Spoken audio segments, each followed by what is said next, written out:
Это «Актуальное интервью» в студии Петр Васильев. Здравствуйте. По всей стране 26 мая в школах прозвучали последние звонки. Для каждого из выпускников это важный этап – время выбора дальнейшего пути, профессии, жизненных ориентиров. Каковы итоги учебного года в республике, какова готовность к ГИА этого года и о летнем отдыхе детей мы сегодня поговорим. Наши гости в студии – Нургуна Соколова, министр образования и науки республики. Нургуна Афанасьевна, доброе утро. Здравствуйте. Если подводить итоги года, если их, конечно же, можно подводить в сфере образования уже, потому что я понимаю, что еще и итогами года станут результаты выпускных экзаменов, с чем мы сегодня в сфере образования подходим, с какими итогами? Ну да, действительно, завершение учебного года для всех наших школьников это волнительный момент, ну и студентов, да. Но у нас по итогам прошлого года, в принципе, были неплохие результаты, да. И надеемся, что итоги этого года к концу календарного года покажут свои результаты, да. Сейчас мы видим и успевающих, и не успевающих наших школьников, да. Ну и, конечно, сейчас волнительный момент для наших выпускников 9-11 классов, ну и студентов колледжа и вузов. Завершающая пора, аттестации идут. Вот, к слову, про школьников, выпускные экзамены, ОГЭ, ЕГЭ. Я знаю, что вы сами были в начале экзаменов на одном из пунктов проведения в Якутской городской национальной гимназии, если не ошибаюсь. Как можно оценить готовность всей системы образования вот к этому важному этапу? Это же стрессово еще и для самой системы образования. Да, ну действительно, это мои функциональные обязанности. Я, значит, отвечаю за проведение государственной итоговой аттестации. Но кроме этого, по требованию, по порядкам, это большая межведомственная работа для того, чтобы наши выпускники спокойно могли сдать государственную итоговую аттестацию. Начинаем мы это заблаговременно, с началом года, это и распоряжение правительства, и большая межведрабочая группа, которая работает над созданием условий. Это прежде всего, конечно же, безопасность. Во всех пунктах проведения экзаменов у нас устанавливается и металлоискатель, стационарные, либо мобильные, да. Это камеры видеонаблюдения, значит, связисты нам обеспечивают бесперебойность интернета, чтобы было возможно и передавать контрольно-измерительные материалы и итоги, да. Значит, при этом все выпускники и их родители знают, что в кабинетах, где проводится итоговая аттестация, установлены видеокамеры. Допустим, это порядка 1017, по-моему, кабинетов, которые привлечены для проведения государственной итоговой аттестации. И в каждом из них есть камеры, с двух сторон все снимают. При этом большинство из них, да, более 700, это онлайн-трансляция, да. Меньшее количество там, где нету стабильного интернета, значит, либо трафик не позволяет, да, там офлайн, то есть записи постфактум передаются. Так, ну, кроме этого, конечно же, если прежде, да, когда 25 лет назад ИГИ начинал апробацию свою, да, ну и после, это большая транспортная, логистическая работа была, да, передать в бумажном виде задания, ну и обратно все эти задания, работы привести, да, то сейчас это технологии. Сейчас все, значит, зависит от наличия электроэнергии, связи, ну и работы на местах. В последнее время мы внедрили очень много технологий для того, чтобы и облегчить труд, и обеспечить объективность, прозрачность проведения такого экзамена. Да. Тем самым работа выпускника, она не выходит за пределы кабинета. То есть и получают задания в кабинете, и там же сканируется их работа и передаются, да, на проверку. Нургуна Афанасьевна, к слову, немного о ЕГЭ еще поговорим. Я, когда готовился к интервью, выяснил, что очень много в этом году выпускники выбирают физику, профильную математику, химию и, что самое интересное, биологию. С чем связан такой рост? Когда мы вот анализировали итоги, значит, учебного года, это 24-й год был, да, значит, мы, говоря о качестве, прежде всего говорим, конечно же, о тех возможностях, которые появляются у наших выпускников поступления в вузы. Да? Тем самым успешная сдача ЕГЭ и, самое главное, выбор будущей профессии определяет их будущее. Так? Соответственно, значит, школы должны обеспечивать качественную углубленную подготовку, соответствующую выбранной специальности, да, для поступления в вузы, колледжи. Да? Тем самым, значит, и это популяризация сейчас профильного обучения, открытие фирменных классов, это все связано с этим. Ну и как результат, до 1 февраля текущего года каждый выпускник должен окончательно определиться с выбором предмета, да, и, конечно же, значит, готовиться к этому. И вот, кстати, если в 2024 году физику выбирали всего лишь 600, да, порядка выпускников, значит, то сейчас это более 1100 выпускников. Да? Практически вдвое. Конечно, теперь в связи с изменением правил приема физика — это основной предмет для того, чтобы поступить по инженерным технологическим направлениям. Да? А это как раз-таки востребованность этих направлений в экономике и страны, и республики. Ну, а химия, биология — это медицинские и естественно-научные факультеты все. Да. Очень хочется надеяться, что в ближайшие годы у нас станет больше таких специалистов. Ирина Афанасьевна, еще о нововведениях хочу поговорить. С 2026 года изменилась норма законодательная для девятиклассников. В случае не очень успешной сдачи ГИА им дается право, насколько я понимаю, на получение первой рабочей профессии, но уже с октября. Что это за новшество? У нас, я так понимаю, оно тоже будет применяться. Да, это новшество по всей стране. Значит, законодательно было утверждено и на уровне Российской Федерации, и здесь у нас в республике, да, что выпускники 9 классов, которые, к сожалению, по итогам сдачи и пересдач, да, не смогут получить аттестаты, кроме того, что вот и обязательство все-таки, да, школ повторно обучать в 9 классе, у них еще появится возможность получения первых рабочих профессий.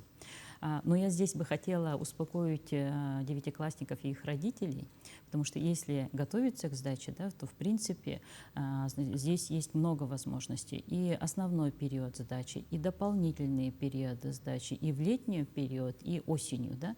Тем самым, ну, по крайней мере, 4 раза можно попытаться сдать ОГЭ.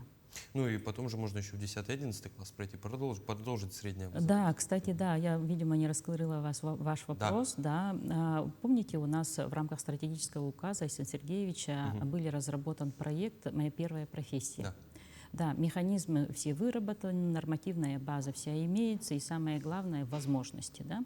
Тем самым мы, как Министерство образования и науки, по согласованию с Государственным комитетом занятости определяем те профессии и компетенции, которые необходимы, востребованы, перспективны. Так?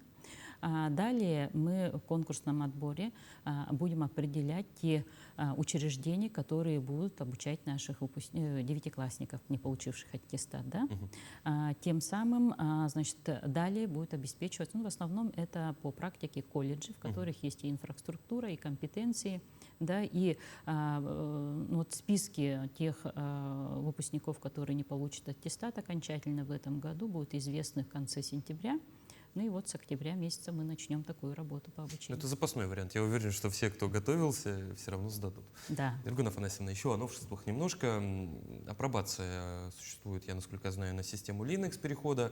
В 4 пунктах проведения экзаменов. Как оцениваете вот эти работы, как саму систему оцениваете? Да, действительно, на пресс-конференции мы анонсировали, что мы смогли сделать за весну. Требования по всей Российской Федерации, да, со следующего года переходить на отечественные программные обеспечения. Да, ну и чтобы подготовиться к этому, чтобы для наших организаторов пунктов проведения ЕГЭ это не было бы сюрпризом, да, в этом году мы их апробировали. Выявили и, конечно же, и отрицательные, и положительные моменты. Это апробация, соответственно, это за вот подготовку к следующему государственной итоговой аттестации мы должны все ошибки учесть, да, выработать методики, подходы, да, при каких-то ситуациях, да, внештатных. Да, ну и следующий год обеспечить как раз-таки работу без перебоя на отечественном программном обеспечении. Если говорить о том, что предстоит детям после школы, понятное дело, выпускникам это поступление в среднеспециальные образовательные учреждения, высшие заведения. У тем, кто не сдавал экзамены, у них наступает летняя пора. И здесь главная задача либо занять ребенка, либо отправить его отдыхать. Хочу поговорить о летнем отдыхе школьников, какие планы, какие новшества будут. Знаю, что была небольшая неразбериха с зачислением детей в детские лагеря, и успешно, насколько я понимаю, преодолели, всем своих мест хватило. Вот. Что ожидает тех, кто не сдавал экзамены? Вы очень хорошо сказали, отправить детей отдыхать. Эта практика у нас имеется, да, в республике. И, либо работать. Ну, зарабатываете? ну, от возраста и возможностей, конечно же, да. Ну и очень популярно выезд наших ребятишек в деревню к бабушке с дедушкой, да, и как раз-таки на природе отдохнуть и помочь своим родственникам, да. Кроме этого, конечно же, мы, значит, подготовили наши лагеря. Их порядка 500, да, и в реестр включены, проверки прошли. Ну и, по-моему, 95 из них с 1 июня начала свою работу. Большинство, вот более 350 лагерей, это лагеря дневного пребывания на базе наших школ, когда вот ученик утром приходит в школу, значит, занимается либо там в огороде, либо в классе кружками, да, а после значит, завершения программы возвращается домой. Но кроме этого есть стационарные лагеря, это более 40 их, да, 38 лагерей трудового воспитания, да, и 30 палаточных лагерей, тоже очень интересно. Для каждого должно найтись место по интересам. За счет государственного бюджета предусмотрены средства для обеспечения, да, софинансирования. Значит, по записи я бы хотела также, наверное, уточнение сделать.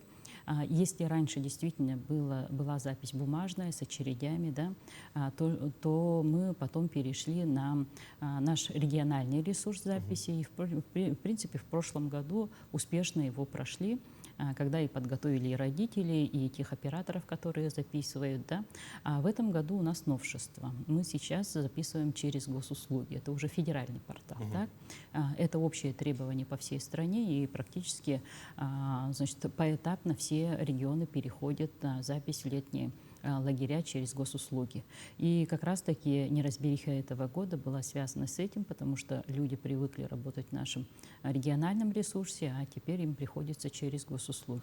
Но я так думаю, что мы наберемся опыта каждый, да, и родители, и операторы, значит, и организаторы, ну и в следующий раз будут уже без проблем. Проблемы, которые возникали, оперативно в этом году решались, да, и в принципе доступно. Я бы хотела заметить, да, то, что мы получаем вот как раз-таки заявки на оздоровление, летний отдых наших детей в основном почему-то только на июнь месяц. Большинство родителей выбирает первую смену, да, но при этом мы замечаем, что из-за этого получают, естественно, отказы, потому что места, они распределены на все лето, да, и на 2-ю июльскую, и 3-ю смену, августовскую смены до сих пор иногда остаются места в отдельных лагерях. Поэтому можно записаться и на бесплатные, и на платные Но места. это я подозреваю так, что июль — это к бабушке с дедушкой на дачу, а в августе вместе на море. Они все Возможно. распланировали, но они не одни такие, кто распланировал. Иргона Афанасьевна, в заключение я предлагаю вам адресовать какие-то слова напутствия, поддержки в адрес выпускников, сдающих сегодня, даже буквально в эти минуты, наверное, ЕГЭ, и тех, кто сдает ОГЭ. Какие-то слова поддержки. И для родителей, к слову, тоже, потому что для них это тоже большая стрессовая история. Да, вы правильно заметили, сегодня единый государственный экзамен по русскому языку, самый массовый экзамен, да, поэтому всем выпускникам 11 классов сегодня удачи при сдаче русского языка. Значит, в целом нужно, конечно же, прошел период и обучения, воспитания, и самое главное, подготовки к единому государственному экзамену. Все подходят с волнением к этому процессу, да, поэтому всем бы хотелось сказать, что условия созданы, и теперь остается дело за малым. Значит, в эти листы контрольно-измерительных материалов, да, работы, как раз-таки изложить все, что вы знаете, спокойно, да, и этот процесс буквально занимает там 3-4 часа, да, и это пройдет. А родителям, да, спокойствия, уверенности, да, ну и самое главное, после открываются возможности для поступления в наши вузы и колледжи. По итогам, значит, получения аттестатов и результатов ЕГЭ хотелось бы успешного поступления в выбранные специальности, да, максимально на бюджетные места, да, а всем нашим школьникам и воспитанникам детских садов хорошего летних каникул, позитивных, полезных, интересных, ну и самое главное, больше друзей и общения с родственниками, семьей. Ну и, как говорится, перед любыми экзаменами ни пуха, ни пера. Иргона Афанасьевна, благодарю вас за интересную беседу. Спасибо, что пришли к нам в студию. Спасибо. Это было актуальное интервью. До встречи.